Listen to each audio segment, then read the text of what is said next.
Omulabirizi w'amasekkati ga Uganda mu kibiina ekitaba abasumba b'abalokole ekya National Fellowship of Born Again Pentecostal Churches Dr. Hudson Subi asekeredde abakyalina endowooza embi ku makanisa nga balowooza nti gakyali mu kusabiriza ng'agamba nti wano gaavaawo dda. Ono asinzidde ku mukolo omulabirizi w'abasumba b'abalokole mu Nansana Dr. Ivan Lugoloobi bw'abadde awaayo ofiisi y'obulabirizi mu butongole eri amuddidde mu bigere omulabirizi Prince Chemongesi ng'omukolo guno guyindidde ku Cross Point International Ministries e Kawempe. Gavumenti bwejja neddawo ate eyagala kumenya balina ekirungi kye bakola bo balabe nga tebalina kye bakola mu kifo okwongerezaako ne babaagala ne babasiima.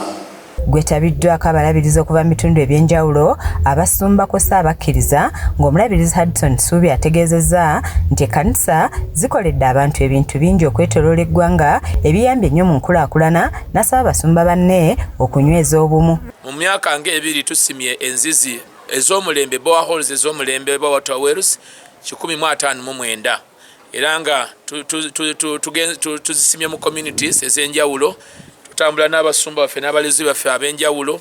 Bano basiimye abasumba ab'enjawulo abavuddeyo ne bakwasizaako gavumenti mu kukulaakulanya eggwanga ne banokolayo omusumba Solomon Mwesigo w'ekkanisa eya Good News era ssenkulu wa KSTV the family friendly station gwe bagamba nti ayambye nnyo abantu nga kati okwagala kwa Katonda akutute ne mu bitundu eby'e Karamoja. W'amakanisa kaakati n'obuweereza obukola emirimu eminene mu ggwanga. Kati musumba Solomon wa Good News kati ali mu Karamoja asimisa abantu mazzi. Esaazo nine ekitongole kya Union Vision Mission kyenkulira mu wakisoro ne Kampala n'emiriraano kizimba amakanisa ogamaliriza ate nekizimba n'amasomero okulaba nga abantu ba bulijjo abantu betukulembera abaana baabwe basoma. Bakutidde bannaabo okugenda maaso n'okukola ebintu ng'okuzimba amalwaliro amasomero n'ebirala tebabiraga abantu babimanye bejjemu n'omuze ogw'okweyisaamu amaaso. Ye omulabirizi Lugoloobi nga yawaddeyo ofiisi asimye abamubeereddewo n'alambula ne ku bimu ku bituukiddwako mu kisanja kye. Kanisa zaffe zituuse ku level ey'obukulu obw'okubanga tutandika okuva mu mbeera ey'ogamba nti tusabiriza level y'okutunulira akabbo twagivaako dda level ate ffe tuzimba abantu abakuŋŋaana. Ate ye omulabirizi Chemongesi alambuludde ku ebyo byagenda okussaako essira n'akubiriza abasumba okusoma n'okwenyigira mu by'obulimi naddala ekirime eky'emmwanyi kuba kyattunze. Era n'atandika kuyege nga nkubiriza buli musumba yenna ng'olina ekibanja ekiri mu kyalo ekiri wano wooli ne oba kiri walawa genda osimbeyo emmwanyi teekayo ndokwa z'emmwanyi kubanga emmwanyi tugenda kubanga